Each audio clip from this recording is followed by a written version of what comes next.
അസ്സലാമു അലൈക്കും വറഹ്മത്തുള്ളാഹി വബറകാതുഹു. പ്രിയമുള്ള സഹോദരന്മാരെ, സുഹൃത്തുക്കളെ, സംസാരിക്കുന്നത് അബ്ദുൽ ഹക്കീം അഷ്റഫി കോട്ടക്കലാണ്. എന്റെ പ്രിയ കൂട്ടുകാരൻ.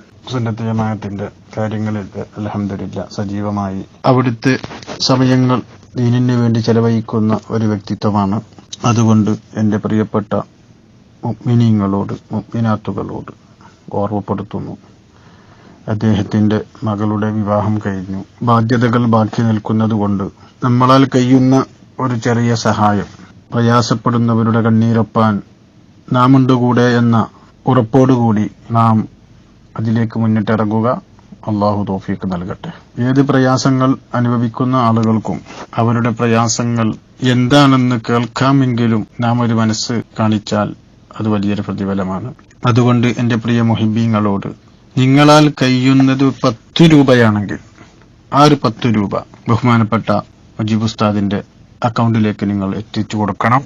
അവർക്ക് നിങ്ങൾക്ക് പകരം നൽകാൻ കഴിയുന്നത് ദുആ മാത്രമാണ്. ഇൻഷാ അല്ലാഹ് മരിക്കുന്നത് വരെ നിങ്ങൾക്ക് എപ്പോഴും അവിടെയൊക്കെ ദുആ ഉണ്ടാവും. നിങ്ങൾ നൽകുന്ന സ്വാലിഹായ സ്വതക്ക അള്ളാഹു നാളെ ദുനിയാവിലും ആഖിറത്തിലും വലിയ ഫലമുള്ള സ്വതക്കയായി അള്ളാഹു കബൂൽ ചെയ്യട്ടെ. അള്ളാഹു തആല അതിന്റെ ബറക്കത്ത് കൊണ്ട് എല്ലാവിധ ആഫത്ത് മുസീബത്തുകളിൽ നിന്നൊക്കെ അള്ളാഹു നമ്മളെ കാക്കട്ടെ.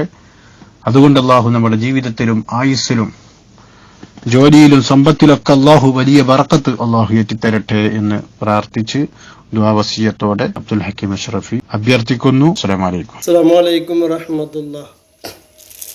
ഇതിപ്പോ എന്താ സംഭവം എന്ന് വിചാരിക്കണ്ടാവും നിങ്ങള്. വലിയൊരു മാലയും കിട്ടിയിട്ടുണ്ട്, നല്ല അത്യാവശ്യം വലിയൊരു ഒല്ലിയും കിട്ടിയിട്ടുണ്ട്.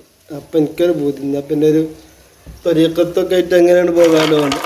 അപ്പം ഏതാ ത്വരീഖത്ത് സ്വീകരിക്കുക അത് ഒന്ന് ആലോചിച്ചാണ്. അപ്പോഴാണ് നമുക്ക് ഈ പുസ്തകം ഓർമ്മ വന്നത്. നമ്മളെ കുഞ്ഞാമത് വലിച്ചറിഞ്ഞ പൊന്മള ഉസ്താദിന്, മുഹീസിൻ്റെ പൊന്മള ഉസ്താദിന് ഉലിയാക്കളുടെ ശാപം കിട്ടി ഇടങ്ങാറാവുണ്ടാന്ന് വിചാരിച്ചിട്ട് കുഞ്ഞാമത് വലിച്ചറിഞ്ഞ പുസ്തകം അപ്പോഴാണ് കയ്യിൽ കിട്ടിയത്. അപ്പം ഇങ്ങനെ നോക്കുമ്പോഴോ ഞാനതിലിങ്ങനെ തിരഞ്ഞു, ഇതിൽ പറ്റിയ ത്വരീഖത്ത് എന്തെങ്കിലും ഉണ്ടോ, നമുക്ക് സൂട്ടാണ് ഏതെങ്കിലും ത്വരീഖത്ത്, വലിയ ഔറാദുകളും മറ്റൊന്നും ഇല്ലാത്ത ത്വരീഖത്ത് ഉണ്ടോ, ഏതെങ്കിലും ഒപ്പിക്കാൻ പറ്റുമോ എന്ന് നോക്കിയപ്പോൾ ഫസ്റ്റ് തന്നെ കണ്ടത് കൊണ്ടോട്ട് ത്വരീഖത്താണ്. അപ്പം അതേക്കുറിച്ച് കുറേ ചർച്ചകളും വിവാദങ്ങളൊക്കെ നടന്നത് കൊണ്ട് ഇനിയിപ്പോൾ അത് കുറേ പ്രശ്നമല്ലേ. അപ്പം എന്നാൽ നമ്മളെ സമതോലര് പറയുന്നുണ്ട് കൊറൂർ ത്വരീഖത്ത് പോലും വലിയ മഹാന്മാരാണ്, അതുപോലെ കുറച്ച് ത്വരീഖത്തൊക്കെ പഠിപ്പിക്കുന്നുണ്ട്.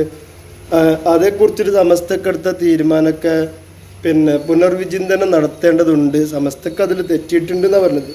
അപ്പം എന്നാൽ കൊറൂർ ത്വരീഖത്ത് ഇതാകുമ്പോൾ കുറച്ച് വായിച്ചാൽ മതി, കുറച്ച് പറഞ്ഞാൽ മതി, കാര്യമായിട്ട് ആളുകളൊന്നും ഇതിൽ കാണാനുമില്ല, എന്നാൽ അതൊന്ന് നോക്കാമെന്ന് വിചാരിച്ചു. അപ്പം നോക്കുമ്പോൾ എന്താണ് 1924 നമ്മളെ ഷാലിയാത്തി മഹാനവറുകളോട് ഒരാൾ ഇതിനെക്കുറിച്ച് ചോദിച്ചൊരു ചോദ്യമുണ്ട്. അപ്പം ചോദ്യം ഈ ത്വരീഖത്തിനെ പറ്റി എന്താണ് തീരുമാനം. 24ലാണ്, അത് ശ്രദ്ധിക്കണം കേട്ടോ. അഥവാ സമസ്ത ഫത്വവർക്കതല്ല ഇതിനെതിരാണെന്ന് ഇപ്പോൾ ഈ പുസ്തകത്തിൽ നിന്ന് മനസ്സിലാവുന്നത്. 25, 26 സമസ്തൻ്റെ രൂപീകരണവും കാര്യങ്ങളൊക്കെ ഉണ്ടായിട്ടുള്ളത്. അപ്പോൾ ഷാലിയാത്തിയവരാണ് ഫത്വ ഇറക്കിയിട്ടുള്ളത്. വിശദമായിട്ട് ഇപ്പം എല്ലാം കൂടി വായിച്ചാൽ വീഡിയോ ഒരുപാട് ലെങ്തായി പോകും. അപ്പം അതുകൊണ്ട് വിശദമായിട്ട് വായിക്കുന്നില്ല. അവ ചോദിച്ച ആൾ, അയാളുടെ പേര് ബിച്ചി അബ്ദുള്ള എന്ന ഒരാളാണ് ചോദിക്കുന്നത്. ചോദ്യത്തിൽ അദ്ദേഹം ഈ ത്വരീഖത്തിനെതിരെ അദ്ദേഹം കണ്ട കുറച്ച് കാര്യങ്ങൾ ഷാലിയാത്തിയോരുടെ ശ്രദ്ധയിൽപ്പെടുത്തുന്നുണ്ട്. അപ്പോൾ 7 കാര്യങ്ങൾ ഇതിൽ അക്കമിട്ട് പറയുന്നുണ്ട്. അതിങ്ങനെ വായിക്കുന്നില്ല ഞാൻ, വേണമെങ്കിൽ നമുക്ക് പിന്നെ ഒരു അവസരത്തിൽ വായിക്കാം. അപ്പോൾ ഏതായാലും നമ്മളിങ്ങനെ നോക്കുക. പണ്ട് ഇബ്രാഹിം നബി അലൈഹിസ്സലാം പറഞ്ഞില്ലേ, സൂര്യനെ കണ്ടപ്പോൾ ഇതാണ് എൻ്റെ റബ്ബ് എന്ന്, ചന്ദ്രനെ കണ്ടപ്പോൾ ഇതാണ് എൻ്റെ റബ്ബ്, നക്ഷത്രത്തെ കണ്ടപ്പോൾ ഇതാണ് റബ്ബ്. അതൊക്കെ അസ്തമിച്ചപ്പോൾ ലാ ഉഹിബ്ബുൽ ആഫിലീൻ എന്ന് പറഞ്ഞില്ലേ. അതേപോലെ നമ്മളിതൊന്ന് നോക്കി നോക്കുക, പറ്റുമെങ്കിൽ സൂട്ടാവുകയാണെങ്കിലല്ലേ ഇപ്പം നമുക്ക് പറ്റുള്ളൂ, പറ്റാത്തപ്പോൾ നമുക്ക് സ്വീകരിക്കാനും കഴിയില്ലല്ലോ. അപ്പോൾ നമുക്കൊരു കാര്യം ചെയ്യാൻ നോക്കി നോക്കാം. അപ്പോൾ ഒന്നാമത്തെ കാര്യം തന്നെ പറയണത് ഞാൻ വായിക്കുന്നില്ല, വായിച്ച് മനസ്സിലാക്കിയത് പറയാണ്. ആവശ്യമെങ്കിൽ നമുക്ക് പിന്നെ വിശദമായിട്ട് വായിക്കാം, അല്ലെങ്കിൽ അത് വീഡിയോയിൽ കൊടുക്കുകയും ചെയ്യാം.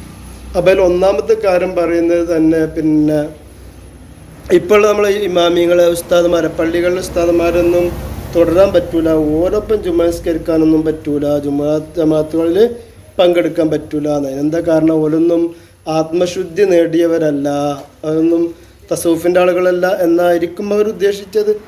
നേടിയവരല്ല എന്നാണ് പറയുന്നത്.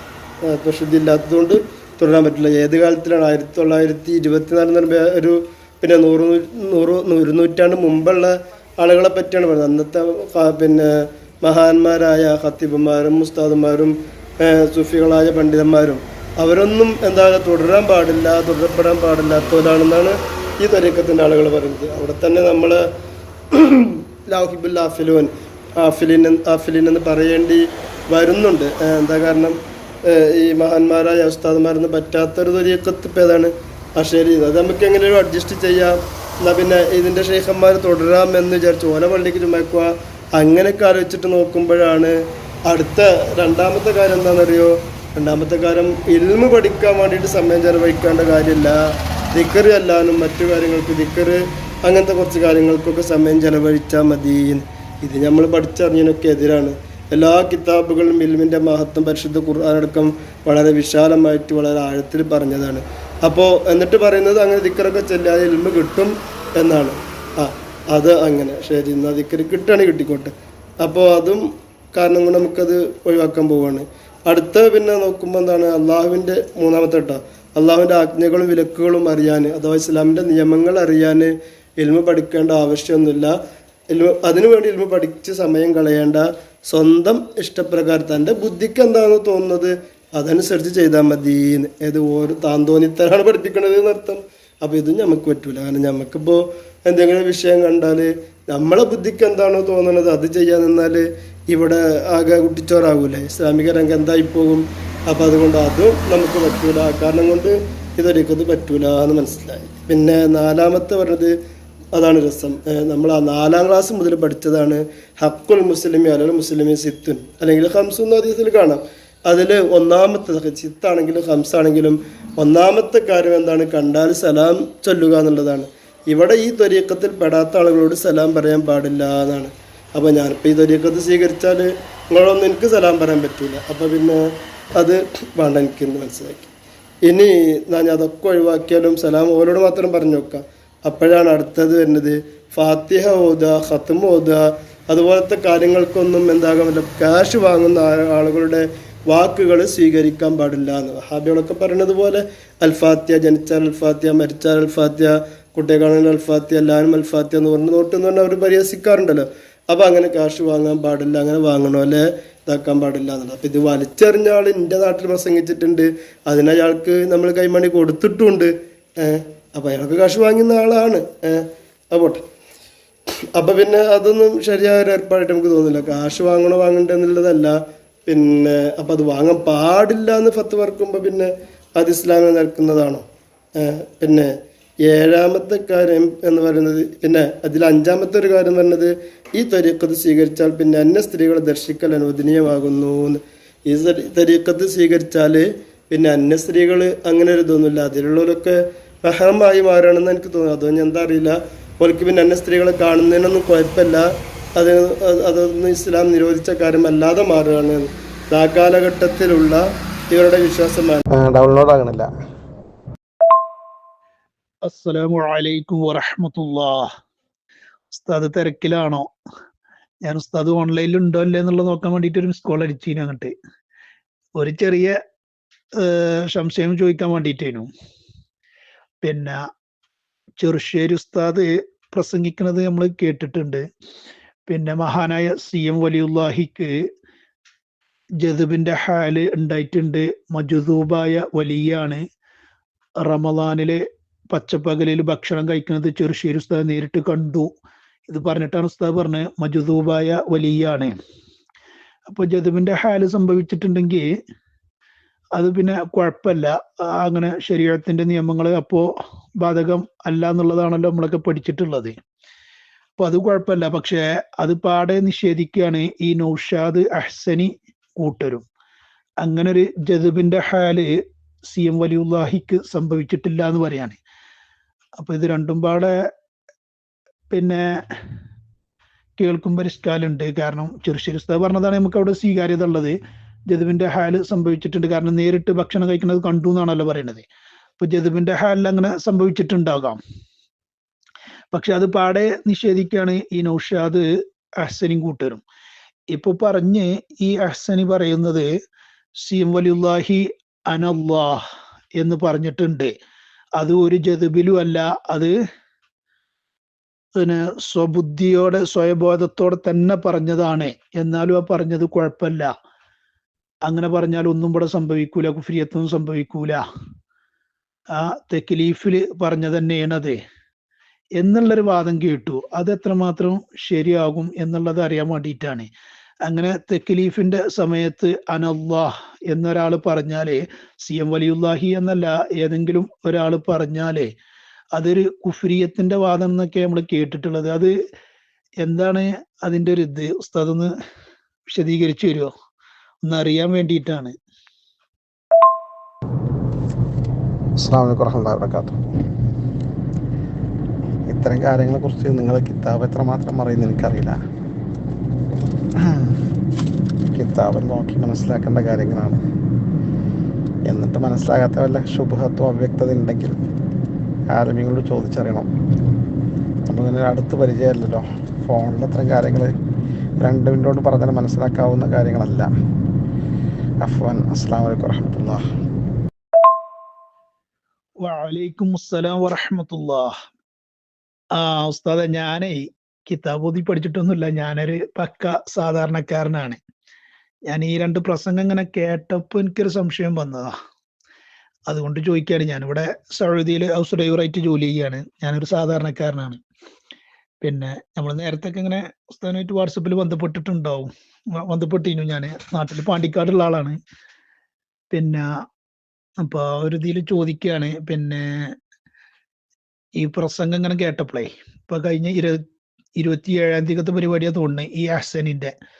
അപ്പോഴാ മൂപ്പരായിൽ അത് പറയണത് അനല്ലാഹ് എന്ന് CM വലി പറഞ്ഞത് തെക്ലീഫുള്ള സമയത്താണ്, ജദ്ബിന്റെ ഹാലിലൊന്നും അല്ല. എന്നാലും ആ പറഞ്ഞാല് തെറ്റില്ല, അങ്ങനെ പറഞ്ഞാൽ കുഫ്രിയത്തിന്റെ വാദമാണ് എന്നാണ് ഇബല് പറയണത്. കാരണം മൊത്തത്തില് പിന്നെ AP വാക്കാരോട് പറയാണ്, AP വാക്കാരെ പറയാണ്, അതുപോലെ സുന്നികളെ മൊത്തത്തിൽ പറയാണ്. അതായത് ഈ നൗഷാദ് ഹസനി ടീമും അല്ലാത്തവരെ കുറിച്ച് മൊത്തത്തിൽ പറയാണ്. അങ്ങനെ പറഞ്ഞാല് കുഫ്രിയത്തിന്റെ വാദാണെന്ന് അവര് പറയണത്. CM വലിയുള്ളാഹിക്ക് ജദ്ബ് ഉണ്ടായിട്ടില്ല. അപ്പൊ ചെറുശ്ശേരി ഉസ്താദിന്റെ പ്രസംഗം നമ്മൾ നേരത്തെ കേട്ടിന്, നേരിട്ട് ഭക്ഷണം കഴിക്കുന്നത് കണ്ടു, മജ്ദൂബായ വലിയാണെന്നുള്ളത് ഒക്കെ പാടെ നിഷേധിക്കുകയാണ് ഇയാൾ ചെയ്യണത്. അപ്പൊ ഇയാളെ ഈ വാദം എത്രമാത്രം ശരിയുണ്ട് എന്നുള്ളതൊന്നും അറിയാനായിരുന്നു.